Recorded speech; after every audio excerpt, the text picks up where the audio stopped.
Good morning, it's Lisa with Lisa Heal Yourself, and today we are going to talk about symptoms and setbacks. I'm out for a walk and talk today. It's kind of an average windy day here down by the lake, so this will be my test. Is this too windy for everyone? Can you hear the video? All right, so let's talk about symptoms and setbacks. So if you are at the point in your healing, and I'm aware that some people are so ill, so compromised, that you're in survival mode 24/7. The symptoms never wax or wane or change. You're right in the middle of full-blown suffering. This video is not the video for you. I am talking about people who are already on your healing path slightly, so that some days are excruciating suffering where you just cannot take it, and other days are better.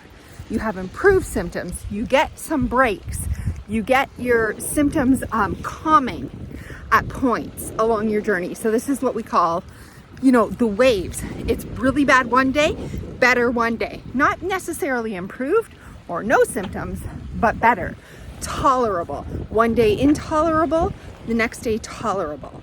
So if that is you, I want to talk about setbacks.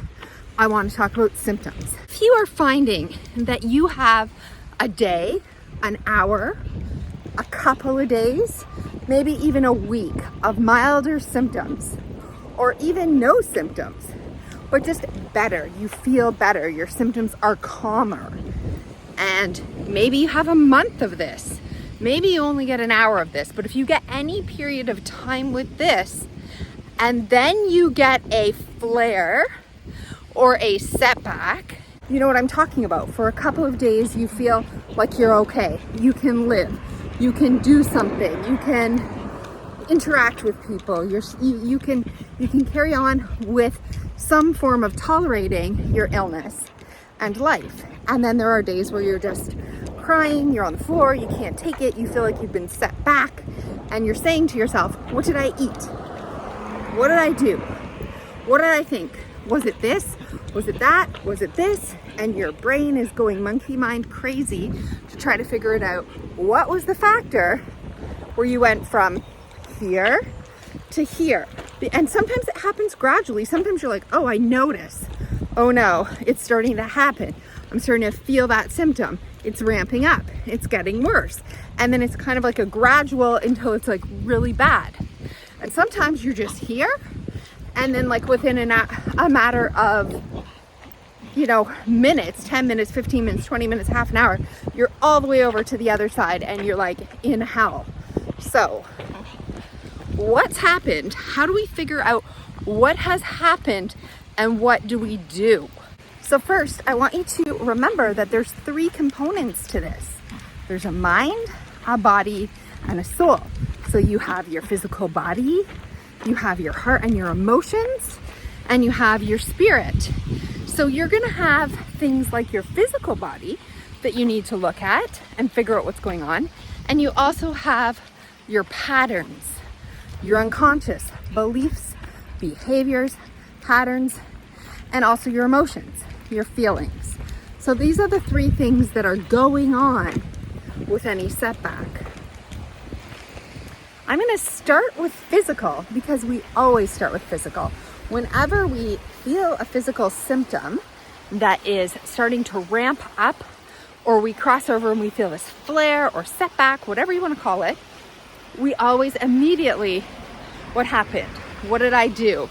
Did I sleep in my body wrong? Did I eat something wrong? Like, did I look at the screen too long? What did I do? What happened physically? What could I do? Was it that supplement? Was it this? What did I stay up too late? What did I think? Like, what happened? So let's talk about the physical body, because immediately you are already going to be focused on the physical sensation. So like with any process or pattern, if you are an overeater, if you're an obese person, overweight, and you're trying to lose weight, is it easier to solve the problem when you've already ordered the pizza and you're in the middle of your 4th piece and the whole pizza sitting in front of you to get control of what's happening, or the moment you think about ordering the pizza? right? The minute you have the craving and you go to pick up the phone and order the pizza, right? Where do you have most success, right? When the person's already stuffing their face and eating, you're not going to have success at pulling that person back under control. But when they're first having the cravings and you haven't even picked up the phone yet, you can most likely get that pattern under control. Similarly with physical symptoms, okay? If you're in the middle of a spiral, a setback, your symptoms are raging, you're not likely going to get them under control and bring them back to where you were before the setback, like all calm, peaceful, your body feeling better, the symptom resting and settling. If you're already in the middle of a huge pattern flare, because remember, this is all patterns. But the minute you start to feel the symptom coming on, the minute you're like, oh, is that it? Is this happening? I'm noticing that symptom flaring up. I don't feel so well. I think that something's happening. I think I'm crossing over here. My symptoms are starting to activate, whatever, however you want to call it. That is the time. So remember, the earlier you can catch a pattern, the better. For anything, whether it's, quitting smoking or overeating, whatever your issue is or pattern that you're trying to break, the earlier you can catch the sensations, the thoughts that lead to the ingrained pattern, and you have a symptom pattern, a pain pattern, okay? And it's ingrained, it's unconscious, it's in your mind. So you're not likely, when you're already in the middle of a huge symptom flare, to, get that under control. But you could be likely to if you catch it early. So remember that. That's okay. If you're in the middle of it and you're still trying to do the best you can, do the best you can. But realize that even if you're doing all the right things, you're not necessarily going to get that pattern under control. Okay, so it's good practice. You've got to keep going. You've got to do the best with what you can, but be kind to yourself, be easy on yourself, and realize that you're already mostly down the spiral and it is harder to stop. So go easy if you can't stop it. Remember that if you're just noticing, or you're just starting to, or you're just 20% into your symptoms coming back, or 25% or 30 or 40, like, it's easier. The earlier you catch it, the easier it is. So the more success you're gonna have at stopping it. So it's really about becoming aware of when the pattern is starting, when you go from this bad day to a good day, or a good day to a bad day, what that feels like. If you're aware of it, if you can consciously catch it earlier, and then you can do something about it earlier. So that's where your practice lies. So it's all about awareness and how early can you catch it. So that's your practice. Every time you're in a good day and you notice yourself slipping over into a bad day, slipping over into symptoms, that's when you need to get good. You need to be analytical. You need to become aware, right? So it doesn't become a subconscious pattern and it's happening all behind the scenes, and before you know it, you're caught in the spiral. You need to pull out, become aware of what's happening, and break the pattern. The pattern must be broken. So that is your work. Okay, so what do you do once you notice that there's a pattern? No matter what, whether you notice it right at the beginning or whether you notice it halfway through or you're already in it, what do you do? What do you do now? The first thing you do is you become aware, you sit down, close your eyes, you just stop everything. Put down your phone, put down the to-do list, stop the activity, literally stop everything that you're doing at that moment when you become aware and when you notice. Take a minute to breathe, close your eyes, look inward, and ask yourself, what is happening? What do I think? What do I feel is happening in the underneath? What is happening physically? What is happening mentally? What is happening spiritually? What is happening in my heart? What is happening? What are my thoughts right now? Are my thoughts contributing to this? What are the emotions I'm having and the feelings that I'm either having or that I'm holding back like a dam, suppressing, trying to keep in? Am I trying to keep from feeling feelings? Or am I literally in the middle of feeling feelings? What's happening emotionally, right? What is the mind doing? What's it saying? How's it contributing to this? Am I saying, oh no, here it comes, I'm never gonna get better? Am I saying thoughts like illness thoughts, like I'm gonna be sick forever, here we come? Like, am I talking negatively to myself? Am I beating myself up? So we wanna know, what are you thinking? And then the physical body, what's happening in my body, right? Where is the symptom? Really focus on your mind. Let your mind go to the symptom and feel it. Think of what it feels like. Is it there? Where is it? Where's the edges? What does it feel like? How would you describe it? Right? And then you want to ask yourself, what happened? How did I go from a good day to now a bad day? How did I go from no symptom or minimal symptoms to bigger symptoms? What triggered it? Okay, and when we talk about triggers, it could be a physical, an emotional, a mental, a spiritual, right? A feeling, a thought, or something physical in the environment. So what triggered this? And you want to just sit. Remember, you've stopped every activity, and now you're asking yourself, what did this? Okay, so what are the last things you ate, right? Was it the salsa that I just ate? So maybe you say, oh, I've been looking at my computer screen a lot.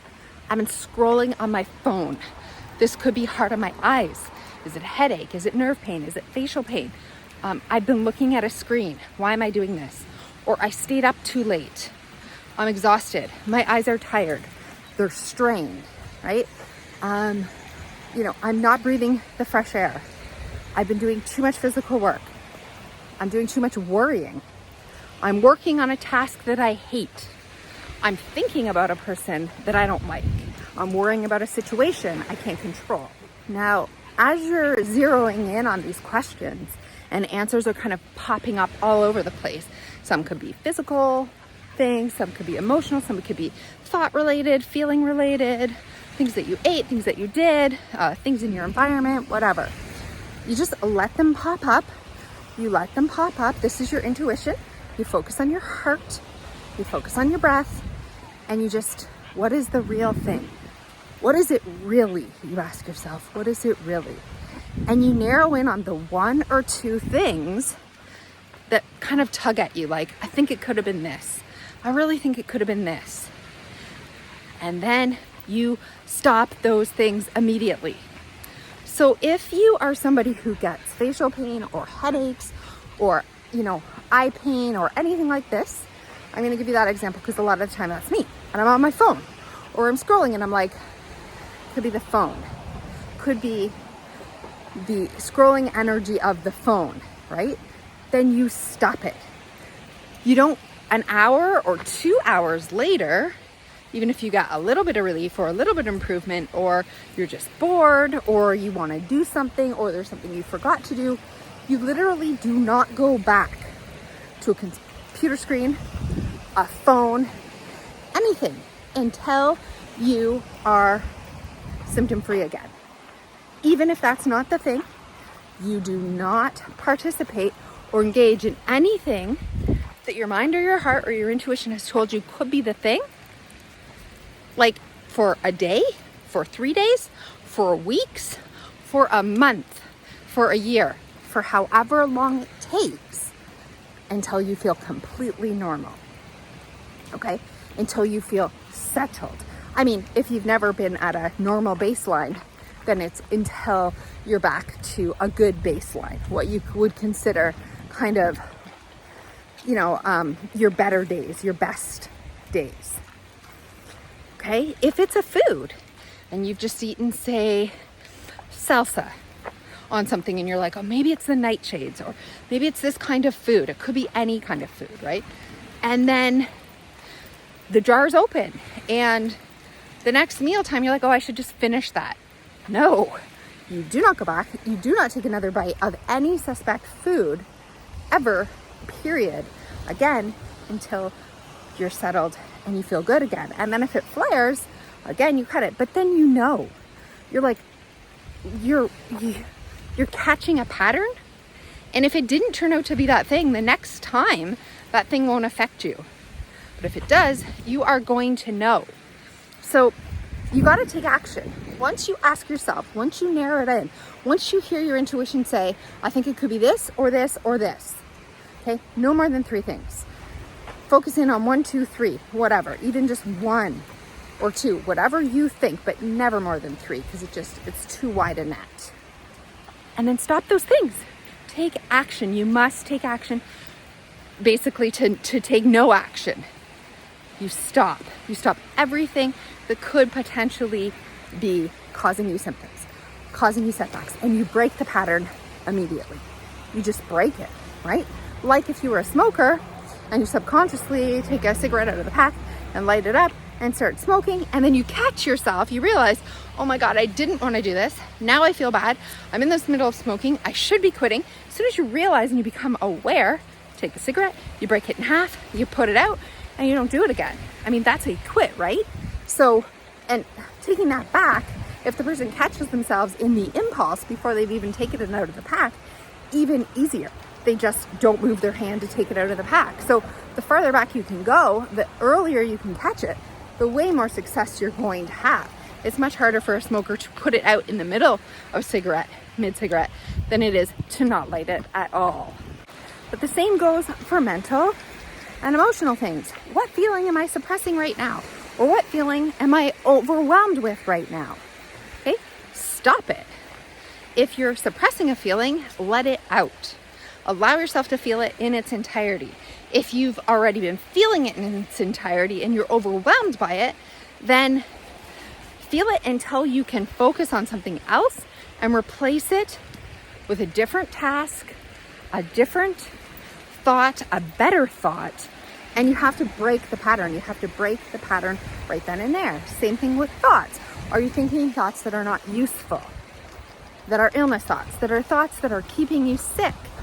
If you are, you have to break that pattern right then and there. You have to break the pattern and you have to stop it. And you have to be strong enough to stop it, like for an eternity, if that's what it takes, or a day or a week. So you really have to decide how strong you are, how aware you are, and then how much action you can take. Can you just take the action? Can you not do the thing that your intuition is telling you that it might be causing this? So it's all about breaking patterns. It's changing your patterns, because your limbic brain, your subconscious brain, is never going to settle down on its own. It never just, feel the fear response and it just settles on its own. You have to train it to settle. Like, I am safe now. I'm okay. We want to be saying positive things, thinking good emotions, self-love, positive thinking, self-love, and actions that are healthy actions. Put away the phones. Stop eating the trigger foods. Stop doing the trigger things. What is happening? What do you think it is? What do you think needs to be done? Listen, continue to take action in a way that tells yourself you've heard yourself, you're aware of the pattern, and you're going to break it and do something different until you get back to your baseline. And you do this every single time. And are you calling it a symptom and a flare? Maybe you should be saying, this is a natural process. My body's trying to communicate with me. It's trying to tell me something, and I'm going to listen. Can you stop the spiral and the thoughts that say, oh no, I'm in a symptom flare-up, I'm in a setback, I'm not going to heal, things are bad, right? Or can you say, oh no, I feel a symptom, I feel a sensation that's communicating with me, that's telling me something.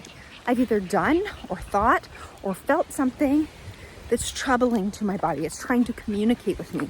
And I'm going to tap in, I'm going to get deep, and I'm going to listen, and then I'm going to take action. I'm going to support my body. I'm going to love myself. I'm going to think kind things about myself. And I'm going to figure this out. I'm smart enough. I deserve to heal. Right? Start telling yourself, I'm going to do this. I'm going to heal. This is part of the process.